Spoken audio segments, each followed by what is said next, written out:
Vamos entonces con nuestra entrevista del día de hoy. Se trata del presidente provincial de la provincia de Santiago del partido Fuerza del Pueblo. Un político conocido, ha ocupado posiciones importantes en el Estado, en el Congreso nacional, fue gobernador también de esta provincia, ¿verdad? Entre otros cargos que ha tenido en el Estado. Como siempre, para nosotros es de mucho placer conversar en el día de hoy con el presidente provincial de la Fuerza del Pueblo, el profesor José Izquierdo. Buenos días, profesor. Buenos días, Nelson. Buenos días. Encantado de estar aquí esta mañana con ustedes.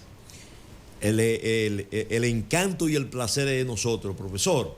Recientemente ustedes realizaron las inscripciones, ¿verdad?, de todos aquellos que quieren ser candidatos por la Fuerza del Pueblo. En resumen, ¿cómo estuvo ese proceso? ¿Cuántos se inscribieron? Tanto para regidores, vocales, directores, alcaldes. Mira, efectivamente nosotros el sábado en la tarde estábamos supuestos a iniciar el sábado en la mañana y el domingo completo, los 2 días, pero el hotel tenía compromiso con otra institución el sábado en la mañana y entonces iniciamos el sábado en la tarde. Nosotros inscribimos 220 candidatos de la provincia, los 16 distritos municipales, 10 municipios y los cargos provinciales, que son senadores en este caso y los diputados. Están cubiertos todos los distritos municipales y municipios. En el caso de la provincia solamente se inscribió un candidato a la senaduría, que es Demóstenes Martínez, y para la alcaldía se inscribieron 3, Altagracia González, Silvio Durán y un joven apellido Martínez Marte, que se inscribieron. Se inscribieron 3 para la alcaldía. Profesor, el PLD, eso es público, le ha señalado a ustedes como partido que ustedes no tienen estructura en muchas provincias, ¿verdad? Entonces, estos resultados que usted ha dado de inscripciones refleja que en la provincia de Santiago ustedes tienen una verdadera estructura en cada uno de los municipios y los distritos municipales. Bueno, yo pienso que esto le da un matiz a eso. Lo que tenemos que saber, lo que hay que saber es cómo se forma la Fuerza del Pueblo, quiénes integran la Fuerza del Pueblo, comenzando por un servidor, que fui presidente del PLD y vicepresidente durante más de 20 años, y una de las figuras fundamentales, que me trasladé acá. Se supone que si me trasladé aquí con esa impronta, vine con alguien, ¿verdad? Pero de este lado vino Demóstenes Martínez, que había sido regidor 2 periodos, que había sido 3 periodos diputado en la circunscripción 2, uno de los líderes fundamentales de esa circunscripción. Para este lado vino Hanley Otañez, que era a la sazón el presidente del municipio de Santiago. Para este lado vino Raúl Martínez, para este lado vino Altagracia González, y después una cantidad de dirigentes de todos los lugares, pero y posterior a ello ha venido Silvio Durán, ha venido Dilecio Núñez, que fue también regidor 2 veces, creo que diputado 3 veces. Es decir, nosotros no hemos nutrido. Esto ha pasado con la Fuerza del Pueblo un poco lo que pasó con el PRD y el PRM. Ustedes recuerdan que en el 13 se fueron un grupo de dirigentes, se fueron del PRD, y bueno, la gente vio, el PRD vio que la posibilidad de regresar al gobierno estaba donde estaba Hipólito, donde estaba Luis y el grupo que se fue, y lo que hizo ese partido fue que migró, y emigró al PRM. Eso fue lo que ocurrió. ¿Qué está ocurriendo en este momento? Algo parecido. ¿Qué están viendo los PLDistas que duraron 20 años en el gobierno y que naturalmente su deseo es regresar al gobierno de nuevo? Que las posibilidades de regreso al gobierno están en el presidente Leonel Fernández. Y lo que han hecho es que han emigrado. hacia este partido. Es al revés, es qué le queda al otro lado, lo que hay que averiguar. Pero la gran mayoría de dirigentes y de militantes de ese partido y de otros partidos que están viniendo también a la Fuerza del Pueblo, está aquí de este lado. O sea, no hay duda de la presencia de la Fuerza del Pueblo en todas las demarcaciones, en todos los barrios, en todos los parajes, en todos los distritos municipales y municipios del país. Lo hemos demostrado ya, antes se decía que no teníamos a quién. Hicimos una marcha en la capital y todo el mundo sorprendido. ¿Y esta gente? ¿Y de dónde salieron? Bueno, salieron de todas las estructuras que nosotros tenemos en el país. La marcha que hicimos general, la marcha de las mujeres, la marcha de los jóvenes, las inscripciones que hicimos ahora. Inscribimos más de 4.000 aspirantes a nivel nacional. Más de 4.000 se inscribieron en la Fuerza del Pueblo, en todas las demarcaciones del país. Quiere decir que ese discurso, que es un discurso tanto de la gente del gobierno como de la gente que nos puedan adversar de cualquier lugar, yo pienso que ya es un discurso que debe variar y debe cambiar porque la realidad le dio en la cara. Profesor, usted ha dicho que solamente se inscribió Demóstenes Martínez, ¿verdad? A la senaduría. A la senaduría de la provincia de Santiago, pero que en el caso de la alcaldía hay 3 que se inscribieron, ¿verdad? Así es. Bueno, usted es el presidente de la provincia, a lo mejor no tiene preferencia, ¿verdad? Pero si tiene alguna preferencia, ¿quién debe encabezar la boleta del municipio? Y ahí mismo, para hacer una misma pregunta en 2, ¿hay posibilidades de que haya algún acuerdo municipal entre el PLD, la Fuerza del Pueblo, el PRD, y que ustedes lleven un solo candidato de la oposición frente al candidato del gobierno en términos municipio de Santiago, que es Ulises Rodríguez? Mira, Nelson, lo que está pintado ahora, ¿verdad?, es que todo el mundo va por su... Bueno, en el caso de los 3 partidos mayoritarios, van por su rumbo, van por su camino. Porque se ha hablado, nosotros fuimos los primeros que hablamos de un gran frente opositor, incluso sacamos una comisión que hizo un trabajo. Yo soy parte de esa comisión de alianza. Hemos hecho un trabajo profundo con relación a eso. Ustedes vieron ayer, en el día de ayer, se llegó a un acuerdo con el Movimiento Rebelde de Juan Ubiere. Ya anteriormente lo habíamos hecho con el PQDC y ustedes van a ver que vamos a seguir haciendo acuerdos con otras organizaciones políticas. Cuando nosotros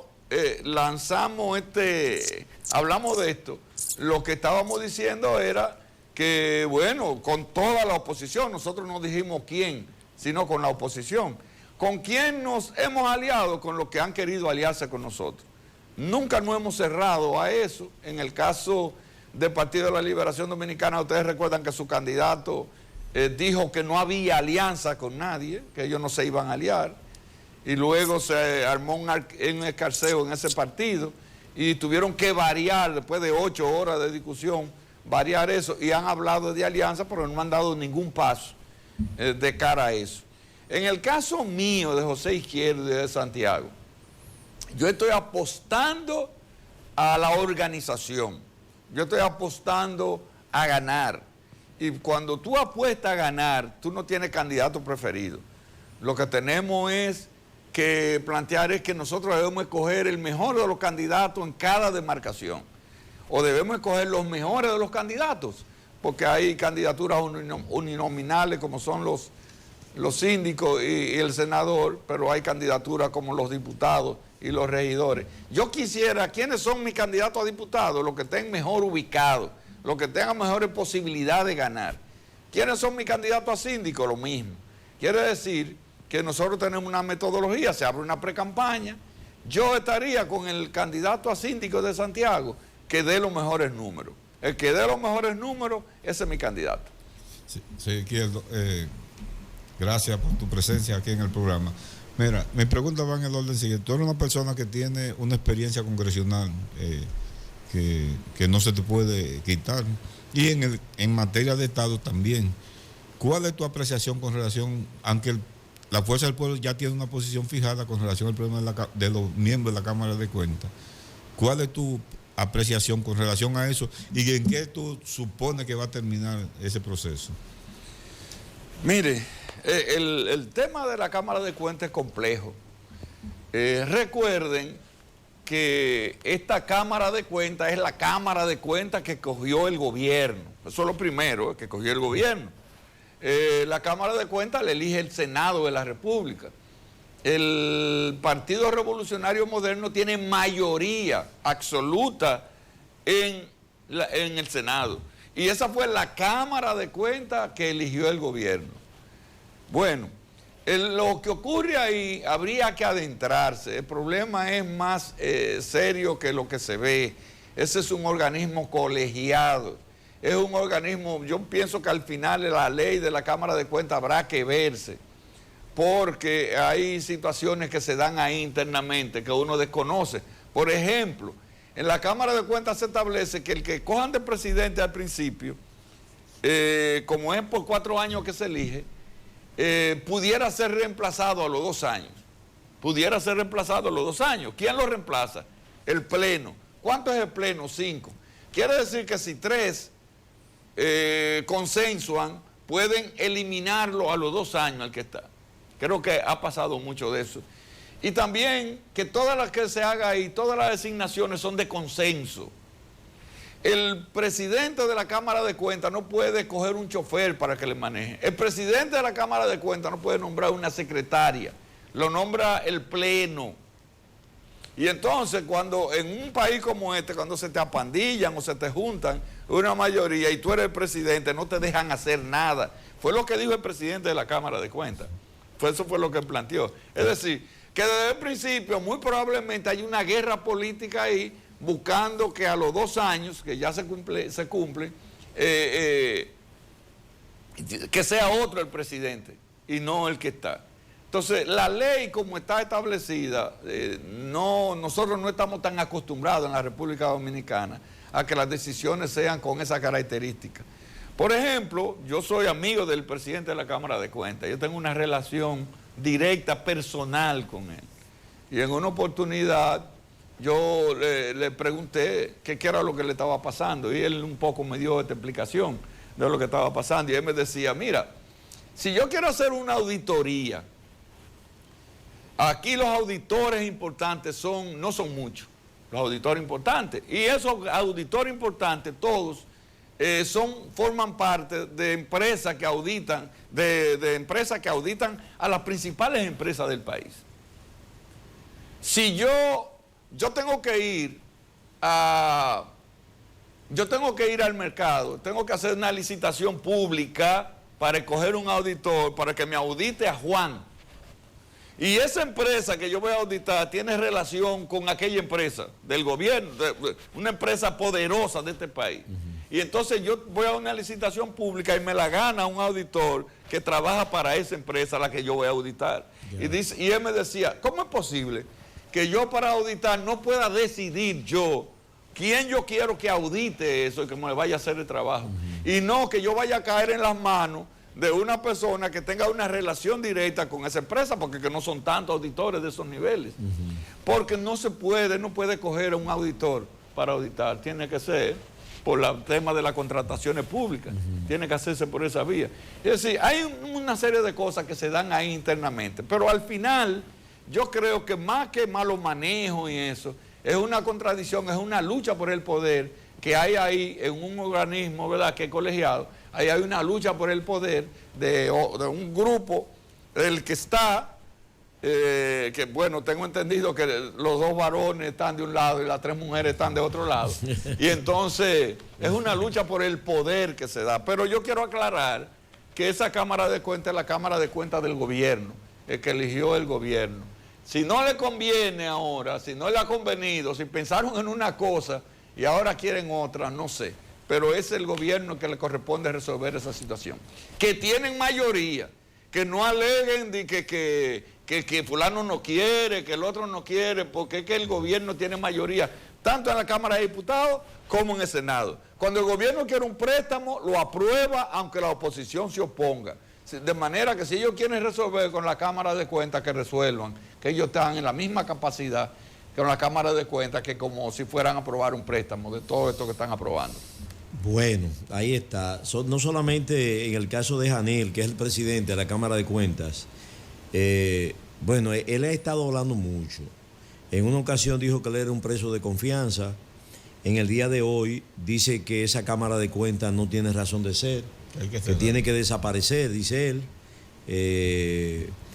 La palabra concreta fue que dijo en el día de hoy que la Cámara de Cuentas tiene que desaparecer, ¿verdad? Que no debe existir.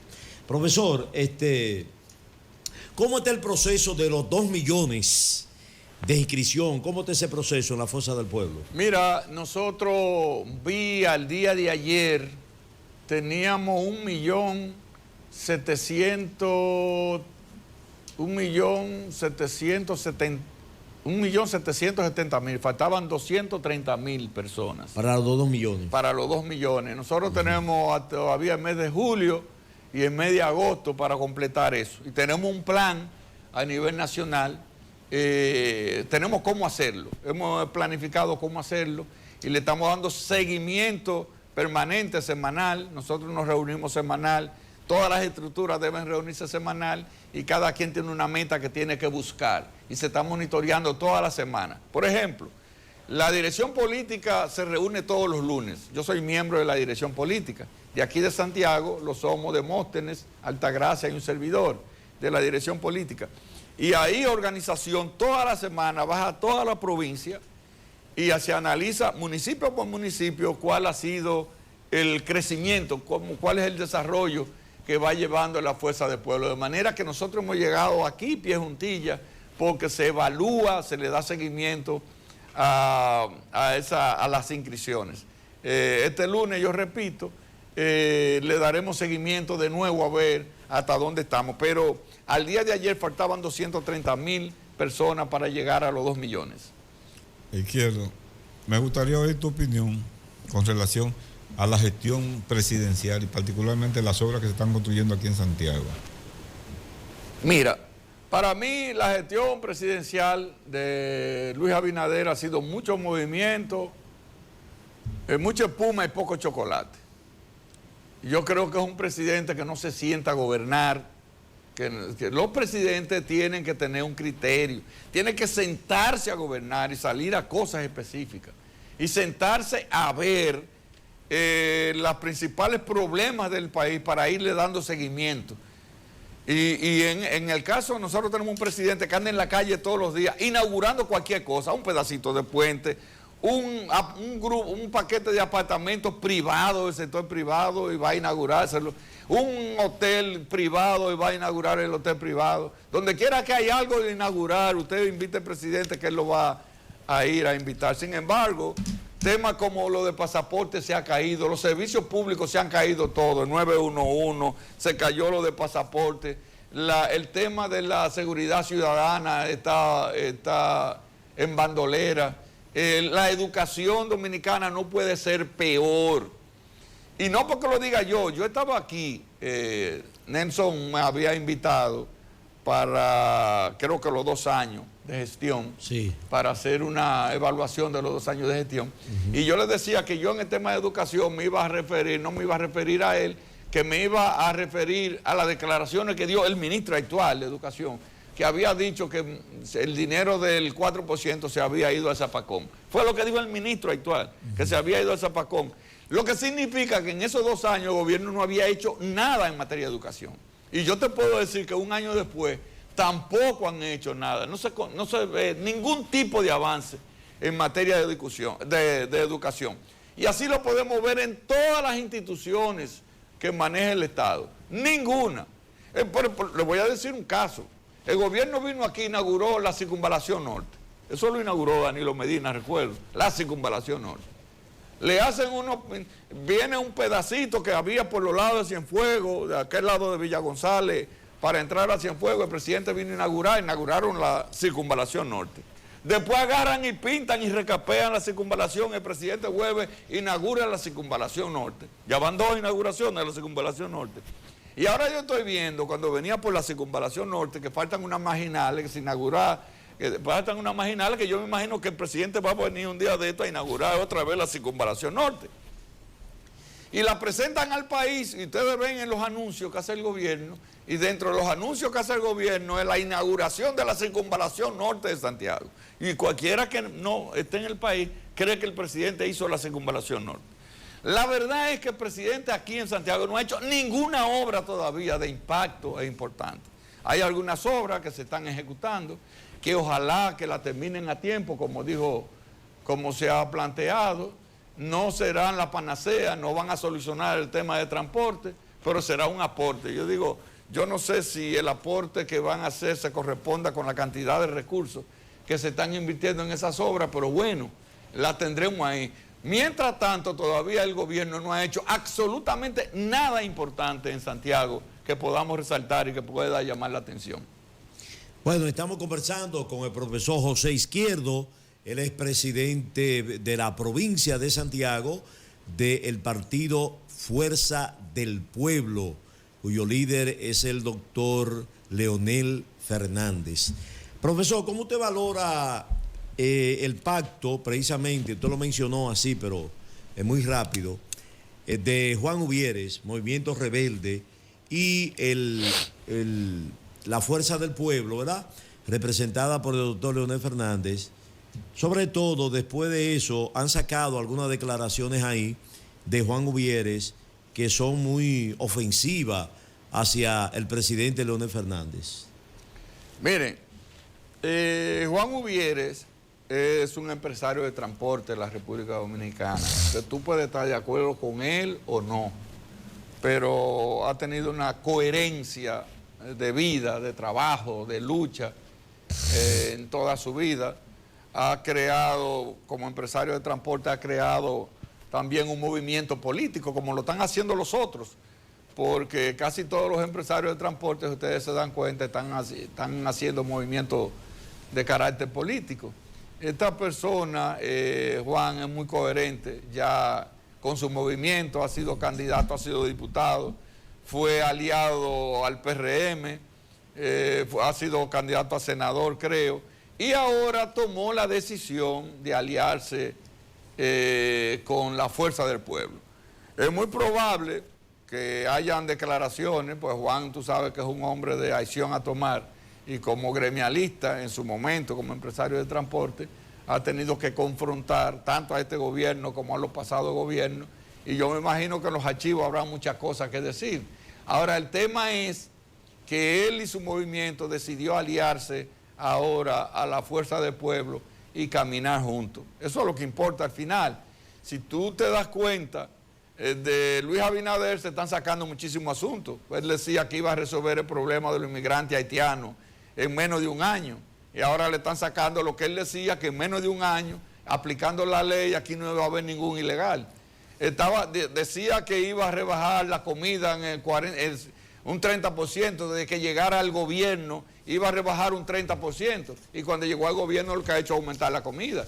Dijo que iba a rebajar la luz cuando llegara, porque pagábamos la energía más cara del mundo, y lo que ha hecho el presidente Luis Abinader es subir la energía eléctrica.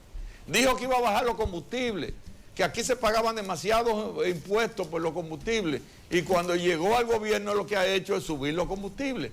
De manera que los que actuamos en política muchas veces deberíamos cuidar lo que decimos, porque ahora mismo, como están las redes, todo se guarda, todo se archiva y le sacan a uno las cosas que uno dijo anteriormente. Ahí vi que Faride decía en un tuit que le sacaron ahora también, que esa cámara de cuentas, que por primera vez se había hecho una cámara de cuentas, la mejor cámara de cuentas, gente que no eran políticos, profesionales de más alto nivel, y ahora ella misma está diciendo también que hay que quitar la cámara de cuentas. Entonces, por eso yo digo que nosotros los políticos vamos a tener que tener mucho cuidado con lo que estamos diciendo, porque nos lo sacan después. sobre todo con Google, profesor, que está ahí. Ese tío no está fácil. Ese tío. Así es. Profe, me gustaría retroceder a algo del cual usted tiene mucho conocimiento, que es el problema de la educación. Por ejemplo, el PLD duró todo un tiempo al frente del gobierno y por ende del Ministerio de Educación. Y el PRM también ha estado ahí, el PRD ha estado en el poder. Pero las informaciones y las estadísticas de evaluación del sistema educativo dominicano, cada día los resultados son peores. Y me gustaría también oír tu opinión con relación al problema de ese famoso pruebas nacionales, del cual personalmente yo siempre he estado en desacuerdo, porque no creo que eso mejore el sistema educativo, por el contrario, que lleva mucha frustración. Mira qué pasa con el sistema educativo de nosotros.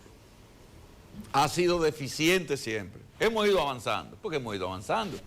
Aquí se habla de que se ha deteriorado, uno de los servicios, una de las cosas que se ha deteriorado y que ha avanzado es el problema del analfabetismo, ¿verdad? Pero estamos hablando de 5.5 a 6.5.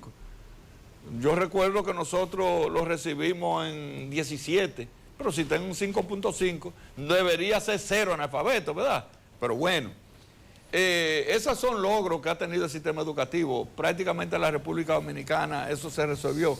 Hay cobertura total. Aquí hay cobertura total ya en educación. Es decir, si 100 niños quieren ir a la escuela, 100 niños encuentran cupo para ir a la escuela prácticamente. Ya ese es un problema que se solucionó. Ahora, ¿qué fue lo que ocurrió? Se aplicó el 4% en el gobierno de Danilo Medina. Se aplicó el 4%. Se supone que con la aplicación del 4% muchas cosas iban a variar, pero iban a variar a favor de la educación, ¿verdad? Porque vamos a tener dinero para eso, se duplicó prácticamente, se ha triplicado el presupuesto de educación. Ahora, ¿qué se hizo en el gobierno de Danilo Medina? Danilo Medina lo primero que hizo fue sacar los docentes del Ministerio de Educación y el primero que nombró fue a un abogado. ¿Ustedes recuerdan? Sí. Carlos Amarante Barré, abogado. Sí, abogado. ¿Cómo tú me vas a decir a mí que un abogado del ejercicio de los tribunales de la República Dominicana, tú lo vas a llevar a educación y él va a tener los conocimientos de educación, va a saber dónde están las falencias, dónde están las dificultades para resolverlas? No. ¿Qué hizo Carlos Amarante Barré? Bueno, se dedicó a construir aulas, a construir la escuela. Se construyeron 20.000 aulas, 20 y tantos de mil de aulas, ¿verdad? Bueno, bien, muy bien, se necesitaban las aulas. Bueno, quitan a Carlos Amarante Barré, ¿y a quién nombraron? A Navarro, un arquitecto. Un arquitecto, o sea, pero ¿qué vínculo tiene Navarro como arquitecto con el sistema educativo para mejorar el sistema educativo? No tenían ni idea de mejorar el sistema educativo. Y ambos lo que iniciaron, con esos presupuestos que tenían grandísimos, de una vez comenzaron a ver que podían ser presidentes de la República y lo que andan es cambiando las cosas, moviendo internamente para que la gente les responda a ellos, cuadros políticos, designando cuadros políticos hacia el interno de educación para que les respondan a ellos, porque ya ellos iban a aspirar a educación porque tenían demasiado dinero en la mano. Eso fue lo que hizo el arquitecto Navarro también. Cuando quitan el arquitecto Navarro, ¿ustedes recuerdan a quién nombraron? Antonio Peña Mirabal, que es contador público, un contador público. De manera que hemos usado el 4% y no hemos puesto un educador. En materia de avance educativo no podía haber nada. Muchas aulas, bien, escuelas, pero no cambió nada. Ahora, ¿qué ocurre con Luis Abinader? Luis Abinader trae a Fulcar. Lo conozco, amigo, tuvimos 7 años en el Comité Ejecutivo Nacional de la ADP juntos, pero Fulcar vino con el mismo criterio de que va a manejar muchísimo dinero y comienzan inmediatamente a pensar en la presidencia de la República. Y entonces comienzan a trabajar de cara a hacer una candidatura y lo que buscan es acumular recursos, acumular dinero y generar una imagen, comprar cosas, entrar en componenda con mucha gente que al final entienden ellos que le van a servir para su candidatura presidencial y no se detienen como educador, no se detuvo a mejorar la currícula de educación.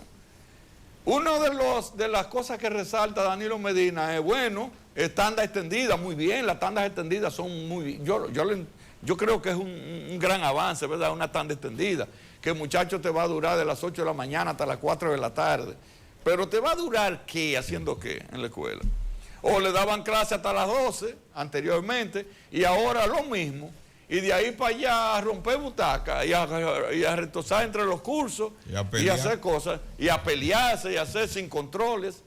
Porque si tú vas a tener tan detendida, entonces tú deberías tener maestros para su reforzamiento en la tarde, 2 horas para hacer la tarea, reforzamiento. Tú deberías tener un espacio deportivo para que los muchachos practiquen deporte. Entonces en las horas de la tarde van a practicar deporte. Debería tener en las escuelas un área artística para la educación artística, ¿verdad? Los famosos huertos que hablaban antes. Huertos escolares para trabajar, porque tú deberías entonces tener un currículum para la parte académica en la mañana y la parte de la formación artística, de la formación de completarlo en la tarde, pero nada de eso se hace, nada de eso se tiene. Entonces, ¿qué es lo que tenemos? Un 4% en educación que se ha desbaratado, malbaratado, como dijo el propio ministro, ¿verdad? Que lo tiraron a zapacón, no creo que sea la expresión correcta, pero lo han malbaratado y, obviamente, que no tenemos ningún tipo de avance en materia académica. No podemos decir que los muchachos han avanzado en nada. Ahora vi, Nelson, que tú estás leyendo un libro que es muy importante, El arte de la prudencia. Se vi que lo está haciendo por aquí, no sé cómo lo hace, pero eso es lo que debemos fomentar. Y en las escuelas eso es lo que hay que fomentar. Por ejemplo, en la educación en Japón, lo que le ponen a los muchachos son tantos libros mensuales, tantos libros al año que tienen que leer, se lo asignan y lo discuten y lo ven. Porque aquí hay que fomentar la lectura, aquí no se está leyendo. Y estudiantes que no están leyendo, no están comprendiendo nada. El que no lee, no avanza. En materia intelectual hay que leer para poder avanzar, para poder formarse. Y aquí no se está fomentando nada de eso. ¿Dónde están las bibliotecas que tienen las escuelas de aquí? Deberían tenerla, porque los muchachos se entretengan en la tarde, cojan 1 hora a leer. Y que tú le digas a tu curso, vamos a leer El arte de la prudencia.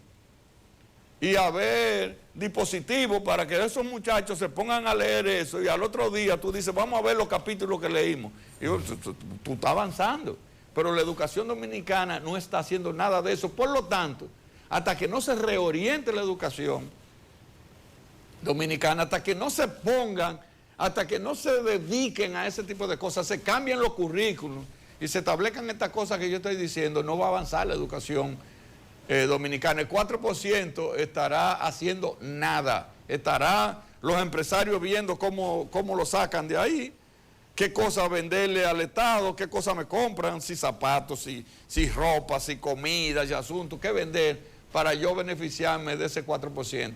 Pero finalmente el 4% ha servido de poca cosa en la República Dominicana. Profesor, usted se habló hizo un resumen rápido de todo lo que han sido ministros de educación en los últimos años, pero no recuerdo, no sé si estaba observando algunas cosas.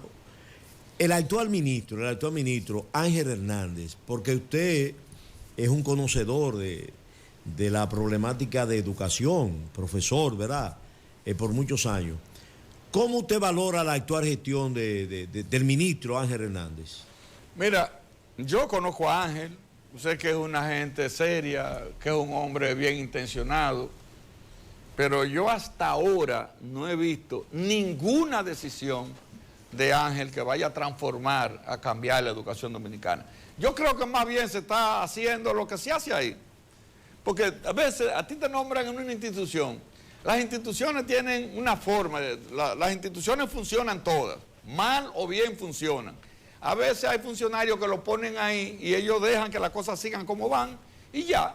A los 4 años, a los 2 años me quitaron y ya. Y no pasó nada. Lo que tiene que hacer un gerente de cualquier institución es ir, ver lo que hay, lo que falta por hacer un plan y echarlo a andar.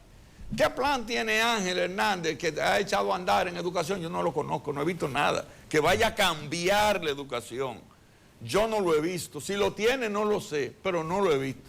Puede tener las mejores de las intenciones, pero yo creo que él está haciendo una gestión, como lo hace muchísima gente, una gestión, estoy aquí, firmo los cheques, me voy los 25, de quito, pongo y ya. Y que las cosas funcionen como tengan que funcionar. Bueno, no tiene plan Ángel Hernández en educación. Por lo menos el profesor yo no lo ha visto. No lo he visto. Le faltó lo de las pruebas nacionales. Mira, lo de las pruebas nacionales. Mira qué pasaba con las pruebas nacionales. Cuando yo daba clase en los años 80, 90, había un plan para cuarto de primaria, por ejemplo. Estos eran los temas para cuarto de primaria. ¿Qué ocurre? Que no habían, la Secretaría de Educación no suministraba los planes de trabajo. Y los que dábamos clases en cuarto o en sexto, que yo daba clase en sexto, teníamos que ver quién nos prestaba un libro de eso para uno copiar 2 o 3 temas y hacer cosas. Muchas veces el profesor de sexto curso de Santiago, el profesor de sexto curso de la capital no estaban dando los mismos contenidos. A veces se basaban en el libro de texto que se usaba. Entonces se usaba un libro de texto y se trabajaba con ese libro de texto. Y los contenidos podían ser diferentes. ¿Entiendes? Entonces eso se replicaba en todos los cursos. ¿Qué era lo que se quería con las pruebas nacionales? Con las pruebas nacionales lo que se intentaba era que todo el mundo tuviera que ajustarse a los mismos contenidos, porque al final se iba a dar una prueba de esos contenidos, ¿verdad? Sí. Para que se ajustara. Era una forma como decirle a todo el mundo, mire, como se van a dar, la prueba va a salir con esto y esto, usted va a tener, si tú quieres que tu muchacho pase, tú vas a tener que dar este contenido. Por ahí era que iba la cosa. Pero yo creo que hemos avanzado tanto, que educación tiene recursos, que tenemos los planes de trabajo, que ya no es necesario ese tipo de cosas. Que no es necesario. Para mí, pruebas nacionales ya no son necesarias. No es necesario. Lo que pasa es que aquí todo se vuelve un negocio. Cuando tú te metas a las pruebas nacionales, tú te vas a dar cuenta y analices que hay uno que aporta los asuntos, que el que hace... Que hace toda la planilla, que hace los exámenes, que construye esto. Cuando viene a ver un negocio, periódicos ya no imprimen y tienen una rotativa. Es que imprime, que tiene una rotativa. A veces no funciona. Hay un negocio que no se puede desmontar porque Nelson ahí se le están pasando 800, 700 millones todos los años. Ojalá. Quitarle esos 800 millones a Nelson va a ser un problema. Porque Nelson me dice a mí, entonces, ¿qué tú vas a hacer conmigo? Tú me vas a quebrar porque yo vivo de eso. Entonces, cuando viene a verle algo así, déjame, porque vamos a pasar a la política ahora. El profesor, porque estamos terminando la entrevista, pero estamos en la educación, tú sabes. En cosas generales. Sí. El profesor ha dicho que este gobierno ha subido todo en esta entrevista. ¿Y qué opinión le merece esta opinión? La redundancia, pero que si le merece alguna opinión, la declaración que da en el día de hoy el ministro de Agricultura, Limber Cruz, sí, que dice que el índice del hambre se ha reducido en un 6.3% y la inseguridad alimentaria al 22% en la República Dominicana, según un informe de la ONU. Mira, hay que ver en el contexto que él está diciendo eso. La República Dominicana, de los últimos datos que yo dominaba hace 2 o 3 años, que no he visto los últimos datos, prácticamente nosotros teníamos el 85% de la seguridad alimentaria. Es decir, recuérdense que aquí hubo una gran crisis en el 2007, 2008, 2009, y la crisis aquella de la burbuja financiera, y la República Dominicana no se vio afectada. Casi el mundo se afectó entero. ¿Sabe por qué?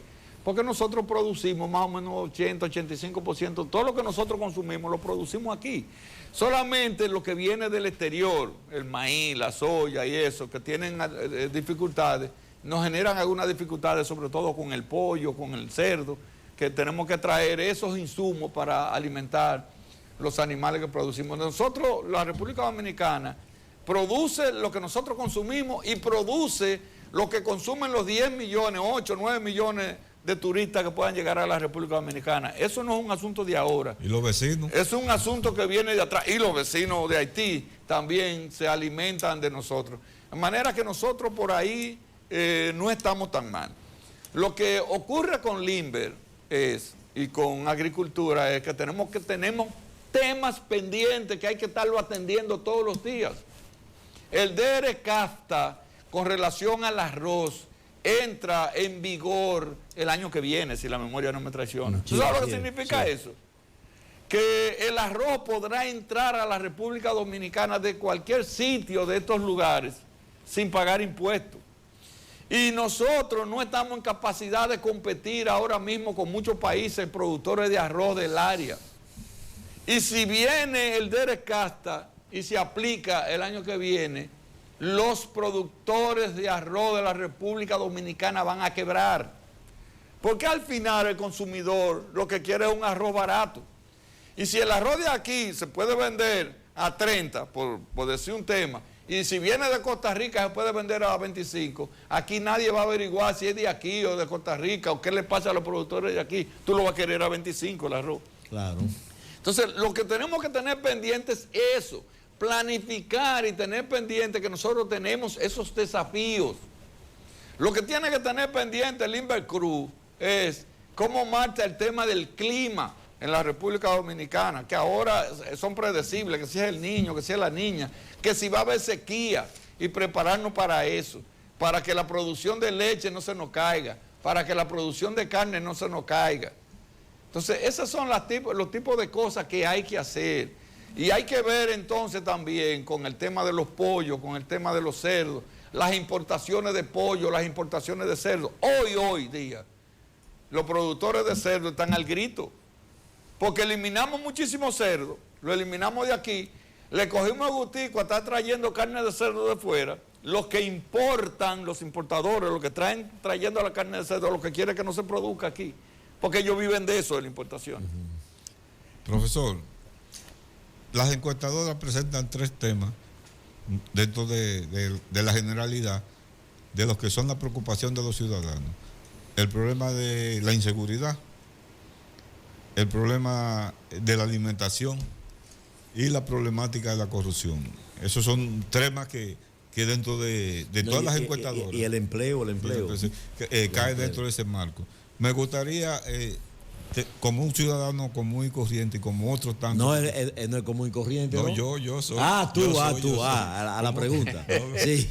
Mira, las encuestas ponen en primer lugar el tema de la inflación, ¿verdad? De la comida, la carestía de la comida. Ese es el primer tema.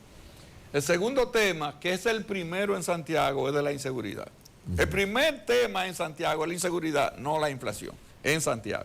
Y los otros temas, la corrupción, te voy a corregir, la corrupción está como en el lugar 20, 25.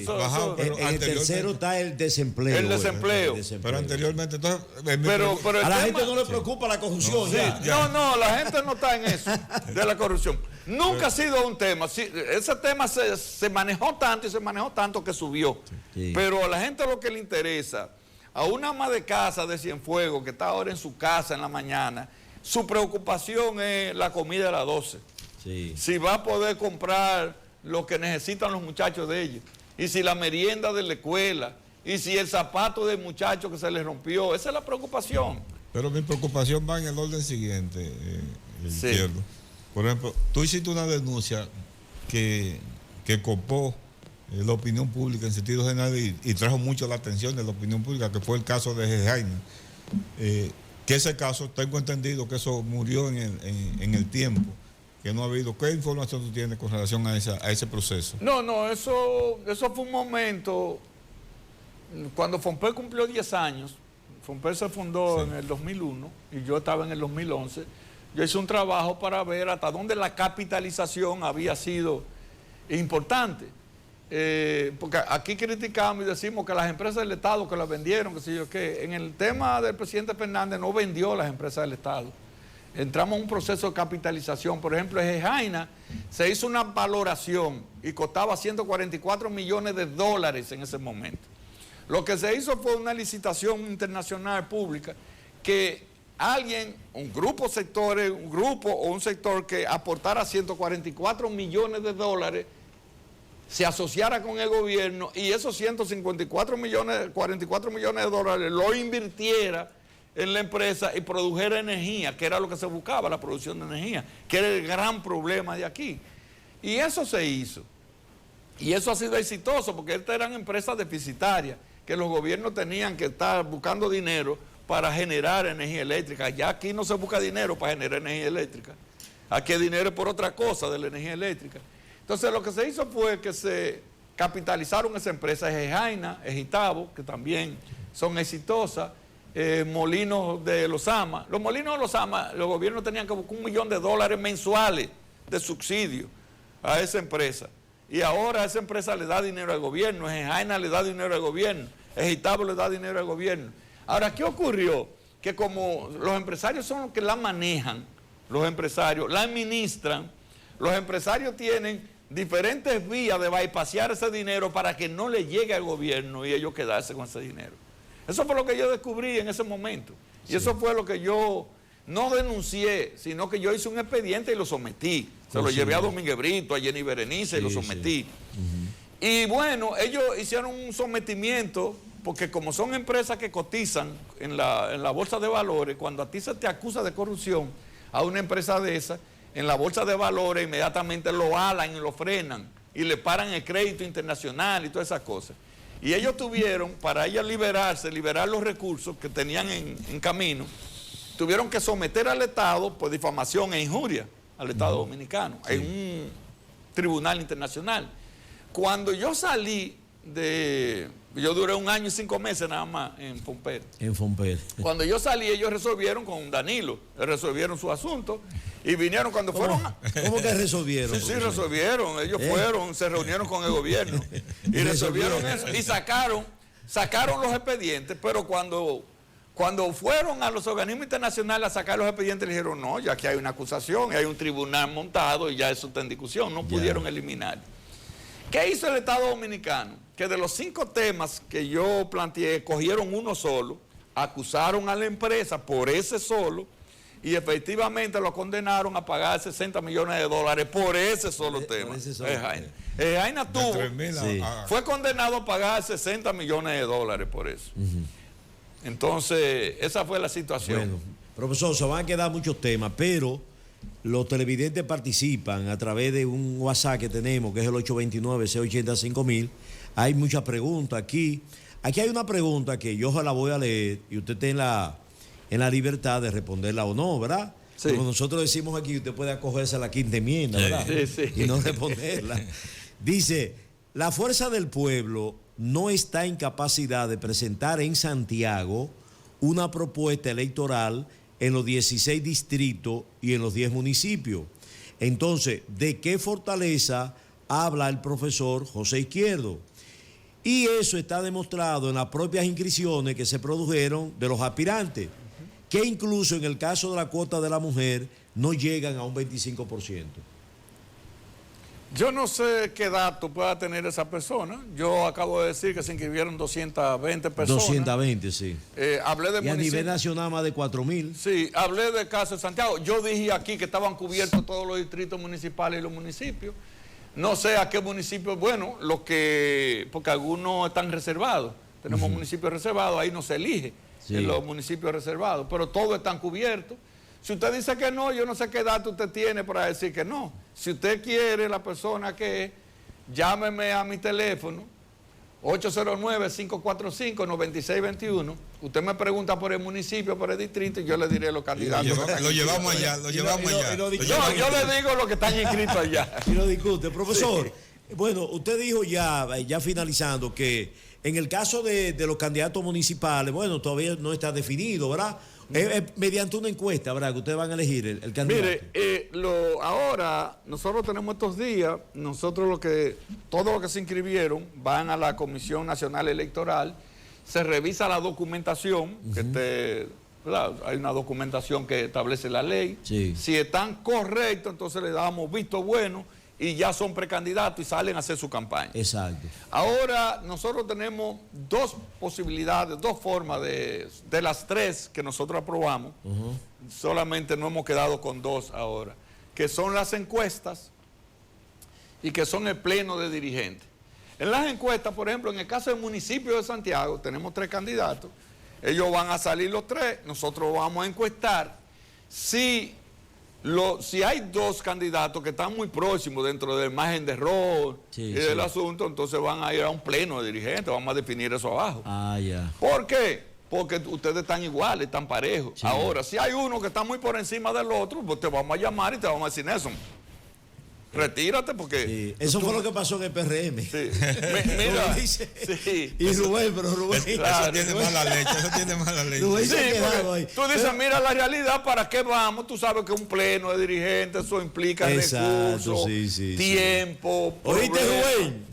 Implica eso, entonces tú lo que tienes que hacer es admitir que tú no estabas en capacidad de competir con esa persona y punto. Pero en el caso de la senaduría, ya los partidos, los tres principales... En el caso de la senaduría... De la senaduría, sí, no. Mira lo que tenemos que hacer ahora. Ustedes tienen a Demóstenes. Ya nosotros entonces en los próximos días anunciaremos el Pleno Nacional de Dirigentes que tiene que validar. Que validar eso. Claro. Ok. Entonces, tenemos que convocar un pleno de dirigentes y el pleno proclamarlo. Sí, ustedes tienen a Demóstenes Martínez, sí, ¿verdad? Sí. El Partido de la Liberación Dominicana tiene a Marino Collante. A Marino Collante.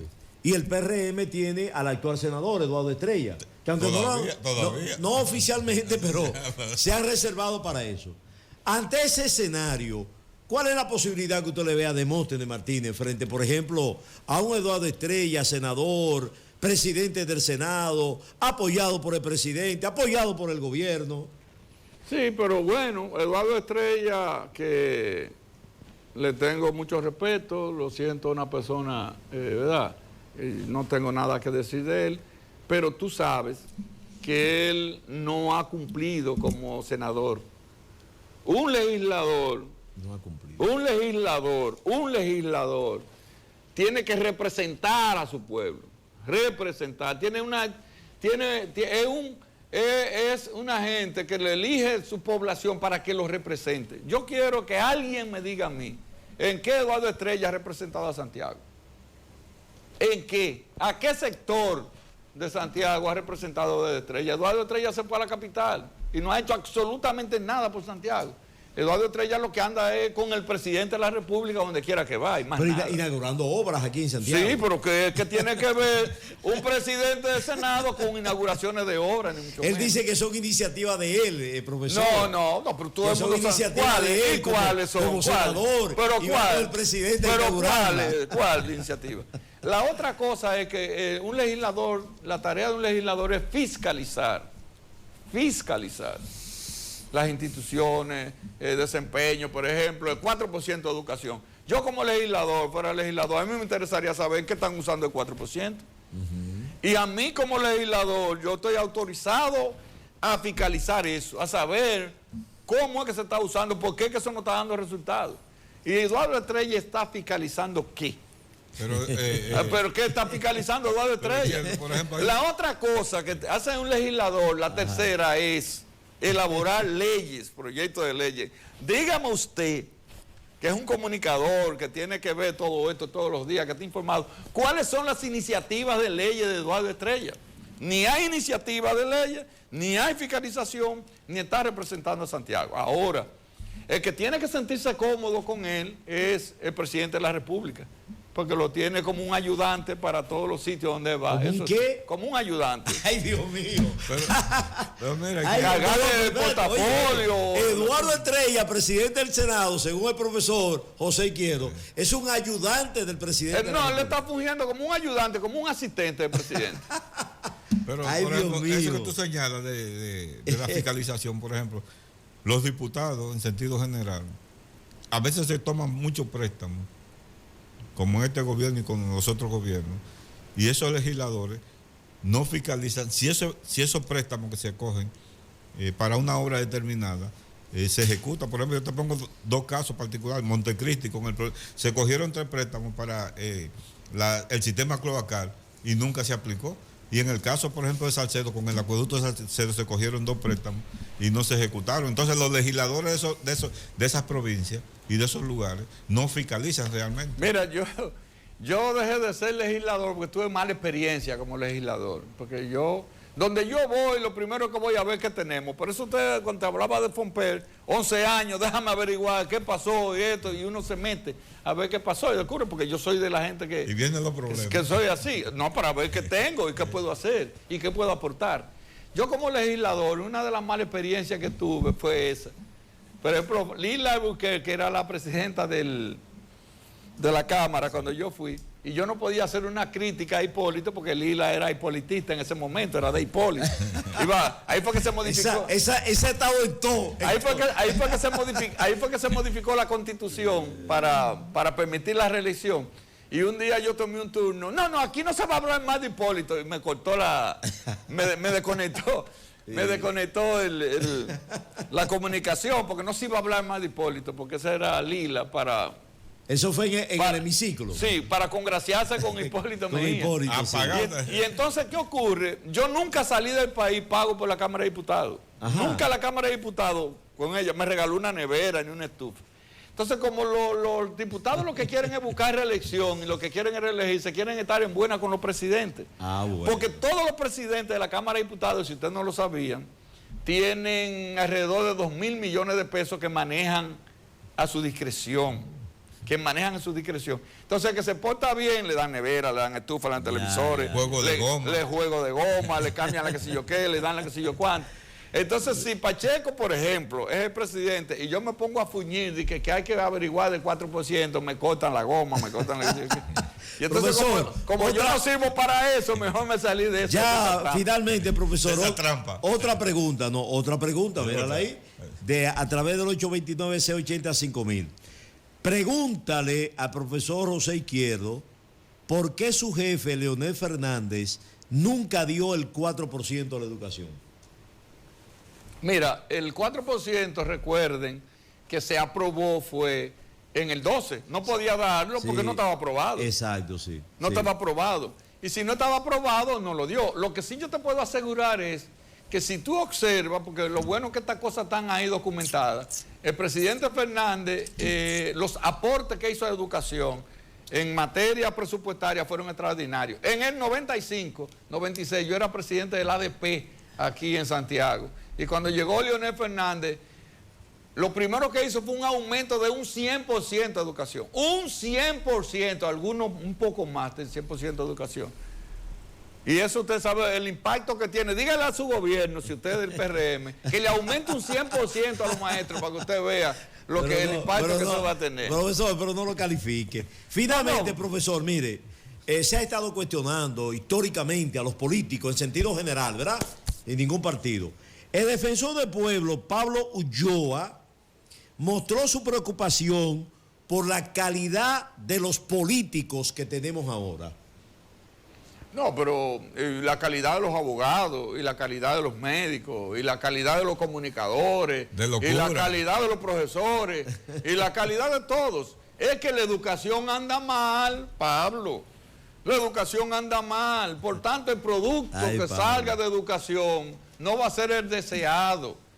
El producto va a ser el deseado cuando hagan lo que está haciendo Nelson, leyendo, diciéndole a la gente que lean. Que lo que me costó a mí 20 años para yo escribirlo y decirlo, yo agarro en 3, 4 días, me lo trago y lo asimilo y me aprendí. Tal vez no lo aprenda todo, pero un gran aprendizaje. Y cuando yo lea 10, 15, 20, 30 obras, yo seré otro ciudadano del mundo, con otra visión, con otra característica. La clave está en estudiar, en formarse. Y nosotros aquí, la educación de nosotros es muy débil. Por lo tanto, los profesionales que den nuestra educación, nuestras universidades, no son los profesionales que nosotros quisiéramos. Queremos otro tipo de personal, pero tenemos que comenzar a cambiar desde abajo, desde la base. No es solamente los políticos, sino la sociedad. La sociedad de todos los profesionales. Profesor, gracias por haber venido. Siempre agradecemos que cada vez que le llamamos usted saque un tiempecito y viene. Y ahora que esta política se va a acentuar más. Y que no es candidato. Yo no estoy yendo a los medios de comunicación, pero cuando tú me llamas, qué vaina. Me llamó Nelson, voy a tener que coger para allá.